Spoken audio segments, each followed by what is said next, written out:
ओम शांति। आज हम ईश्वरीय ब्राह्मण बच्चे संकल्प की सिद्धि प्राप्त करने तथा सिद्धि स्वरूप बनने का साधन और विधि कैसे प्राप्त कर सकते हैं, हम अपने प्यारे बाप दादा से जान लेते हैं। साधन और विधि क्या है? पवित्रता और एकाग्रता। प्यारे बाप दादा कहते हैं, पवित्रता ही सिद्धि का साधन है।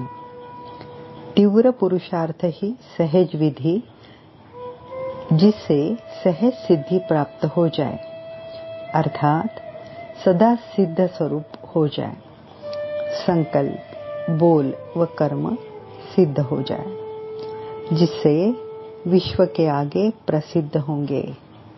हम बच्चे जिस विधि से विश्व के आगे प्रसिद्ध होंगे, वह सहज विधि कौन सी है? एक ही शब्द की विधि है। जिस एक शब्द को अपनाने से सिद्ध स्वरूप हो जाएंगे, सिद्ध स्वरूप हो जाएंगे, जिससे संकल्प, बोल और कर्म तीनों का संबंध है। वह एक शब्द कौन सा है? एकाग्रता। अपनी आत्मिक दृष्टि से अपने संकल्पों को भी सिद्ध कर सकते हैं। एकाग्र हम तभी रह पाएंगे जब आत्मिक स्वरूप में स्थित होंगे। अव्यक्त स्थिति से भी संकल्प, सर्व संकल्प सिद्ध हो जाते हैं। व्यर्थ से, बीती बातों से तथा परिस्थितियों के समय हलचल से अगर मुक्त रहना और किसी भी कार्य में कम खर्च, कम शक्ति और कम समय लगाना, तो क्या करना है? जो बाप की विशेष श्रीमत है, कि कौन सी श्रीमत है? व्यर्थ को देखते हुए भी नहीं देखो, व्यर्थ बातें सुनते हुए भी नहीं सुनो। इस विधि वाला फास्ट और फर्स्ट सिद्धि को प्राप्त कर लेता है। अगर जो लास्ट भी आ गया ज्ञान में, समझते हम ज्ञान अभी पहले आना चाहिए था, लेकिन अगर लास्ट भी आता है और पहले भी आता है, एक ही विधि से कि व्यर्थ को देखकर भी ना देखो, सुनते हुए भी ना सुनो। सभी के बीच बैठो, व्यर्थ अगर बोल भी रहे हैं तो हमारे कान सुन ही न रहे। इतना खुद को एकाग्र बाबा की याद में कर लेना है, व्यर्थ से मुक्त हो जाना है। क्योंकि बाह्य परिस्थिति को हम कंट्रोल नहीं कर सकते, लेकिन खुद को कंट्रोल, खुद में परिवर्तन, खुद को शक्ति स्वरूप जरूर बना सकते हैं। तो प्यारे बाप दादा कहते हैं कि संकल्प रूपी बीज में बीज रूप बाप की सर्व शक्तियों का बल भरना तथा एक रस अवस्था अथवा शांत स्वरूप स्थिति में रहना। कैसे? प्यारे बाप दादा कहते हैं, किसी भी संकल्प रूपी बीज को फलीभूत बनाने का सहज साधन एक ही है। कौन सा? सदा बीज रूप बाप से हर समय सर्व शक्तियों का बल उस बीज में भरते रहना है। जैसे बीज को बोने पर जल भी डालना पड़ता है ना? जमीन को भी शुद्ध करना पड़ता है, फिर 100% गारंटी होती, बीज तो अंकुरित होगा ही होगा। और बीज को भी क्या करते हैं? बीज को भी शुद्ध करते हैं। तो ये बाबा हमें संकल्पों को भी शुद्ध करना है। उसमें क्या करना है? सदा बीज रूप बाप से हर समय सर्व शक्तियों का बल उस बीज में भरते रहना। बीज रूप द्वारा आपके संकल्प रूपी बीज सहज और स्वतः ही वृद्धि को पाते फलीभूत हो जाएंगे। संकल्प की सिद्धि की विधि ज्यादा से ज्यादा अपने शांत स्वरूप में स्थित होना है। शांत स्वरूप रहना अर्थात शांति की किरणें सबको देना। अब सिद्धि स्वरूप बनने का साधन और विधि क्या है? संकल्प रूपी बीज को दृढ़ निश्चय रूपी जल देना। देखो बाबा कितनी सुंदर सुंदर युक्तियां हमें बताते हैं, अनेक प्रकार की युक्तियां बाबा बताते। अब क्या करना है? दूसरी बाबा ने क्या कहा युक्ति?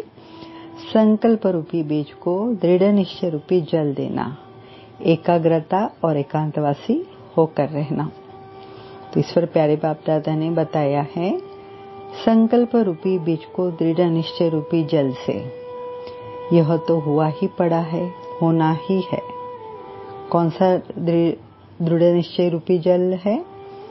यह तो हुआ ही पड़ा है, होना ही है और कल्याणकारी ही है।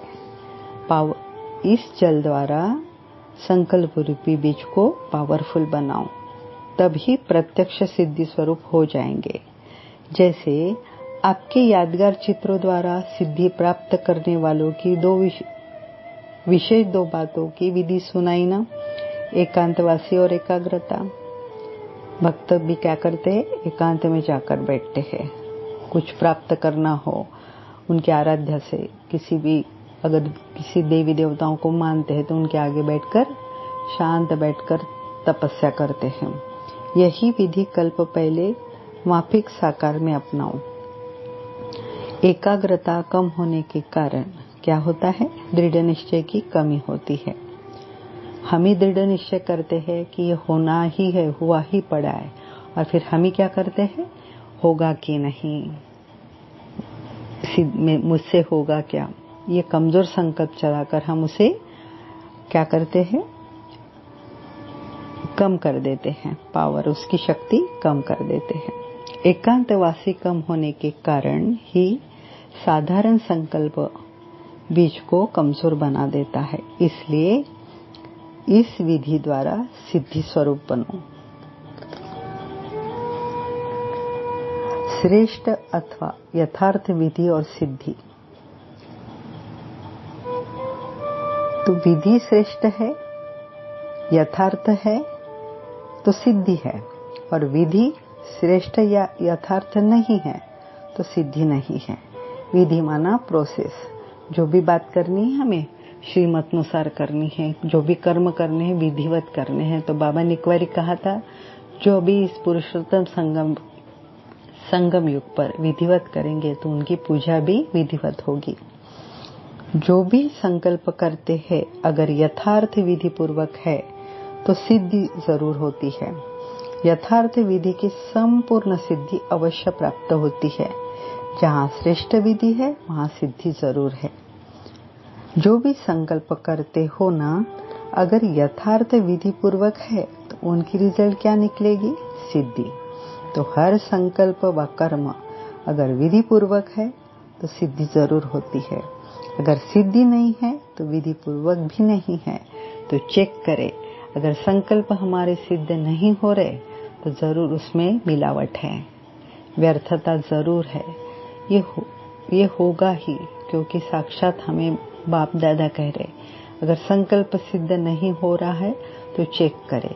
क्योंकि अगर श्रेष्ठ संकल्प करते हैं, श्रेष्ठ संकल्प माना निस्वार्थ, उसमें कोई भी विकार नहीं है, तो सिद्धि जरूर प्राप्त होगी।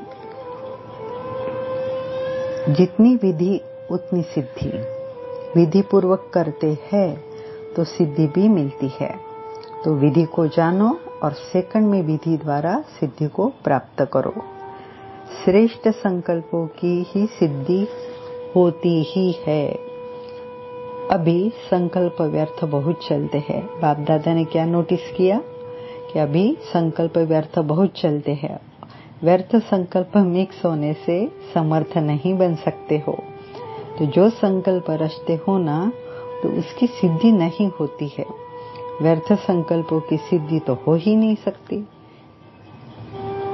सिद्धि की विधि के लिए मुख्य दो बातें करते हैं। क्या करते हैं? कोई भी सिद्धि के लिए एक तो एकांत, दूसरी एकाग्रता, दोनों ही विधि द्वारा सिद्धि को प्राप्त करते हैं। और सिद्धि की विधि का आधार है श्रेष्ठ वृत्ति।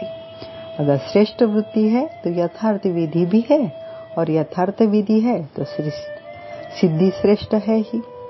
तो देखो एक दूसरे से ये कैसे कनेक्ट है। तो विधि और सिद्धि का बीज वृत्ति है। क्या है? वृत्ति। वृत्ति माना अपने मन का भाव।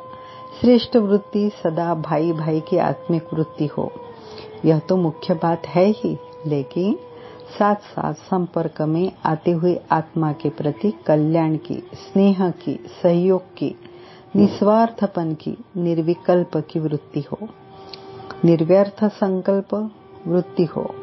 कई बार किसी भी आत्मा के प्रति व्यर्थ संकल्प व विकल्प वृत्ति होती है, तो जैसे वृत्ति वैसे दृष्टि और वैसे ही उस आत्मा के कर्तव्य कर्म की सृष्टि दिखाई देगी।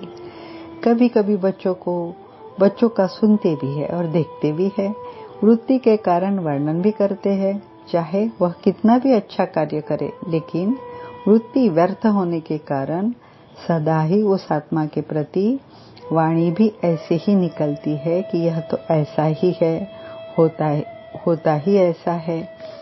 तो यह वृत्ति उनके कर्म रूपी सृष्टि वैसा ही अनुभव करती है, जैसा आप लोग इस दुनिया में आंखों की नजर के चश्मे का दृष्टांत देते हैं। कहते हैं कि जैसा चश्मा लगाओ वैसी ही दुनिया दिखेगी, तो जिस रंग का चश्मा पहनेंगे वही दिखाई देगा। ऐसे यह जैसे वृत्ति होती है ना, तो वृत्ति दृष्टि को बदलती है, दृष्टि सृष्टि को बदलती है। जैसा मन का भाव हो वैसे उस भाव से हम औरों को भी देखेंगे और अपनी भावना भी वैसे ही कर लेंगे। अगर वृत्ति का बीज सदा ही श्रेष्ठ है तो विधि और सिद्धि सफलतापूर्वक है ही। तो पहले वृत्ति के फाउंडेशन को चेक करो, उसको श्रेष्ठ वृत्ति कहा जाता है। अगर किसी समान संपर्क में श्रेष्ठ वृत्ति के बजाय मिक्स है तो भले कितनी भी विधि अपनाओ, लेकिन सिद्धि नहीं होगी। कितनी भी विधि माना, कितना भी नेमिनाथ बनकर चलो, लेकिन उसमें अगर पवित्रता नहीं होगी, सच्चाई नहीं होगी, ईमानदारी नहीं होगी, करना है इसलिए कर रहे हैं। जैसे होता है ना, शिक्षक एक नियम बना देते, उस पे नियम पे चलते तो है। जैसे रोबोट होता है, जो भी उस पे उसका खुद का कुछ नहीं, उसे जैसे भी कहे वैसा वो चलता है, लेकिन बेजान होता है, वो यंत्र है। तो बाबा कहते हैं कि कितनी भी विधि से करो, लेकिन अगर सच्चाई नहीं हो, सफाई ना हो, तो कोई फायदा नहीं है। क्योंकि बीज है वृत्ति और वृक्ष है विधि और फल है। वृत्ति बीज है वृत्ति और वृक्ष है विधि। वृत्ति बीज है वृत्ति और वृक्ष है विधि और फल है। और फल क्या है? सिद्धि। माना जैसी वृत्ति होगी तो वैसा फल जरूर मिलेगा। अगर बीज कमजोर है तो फल चाहे कितना भी विस्तार वाला हो, लेकिन सिद्धि रूप फल नहीं होगा। सदा वृत्ति रूपी बीज को श्रेष्ठ बनाएं, विधि और सिद्धि सदा श्रेष्ठ अनुभव करते चलो। तो ये मन के भाव को चेक करें, क्योंकि जैसे संकल्प चलेगा ना, वैसे ही दृष्टि भी होगी, और फिर ना ही उसे परिवर्तन नहीं कर सके तो वो कर्म भी उतरेगा। तो इसीलिए स्व चेकिंग जरूरी है। संकल्पों की चेकिंग हमेशा सदैव करके परिवर्तन करना जरूरी है। तो बाबा ने सेकंड का परिवर्तन कहा है, तो सेकंड में परिवर्तन करे तो वही क्या होगा, फल भी मिलेगा और फास्ट भी जाएगा और फर्स्ट भी होगा। तो अपनी वृत्ति को सदैव चेक करते रहना है, बाप दादा के आगे रखते जाना है। ओम शांति।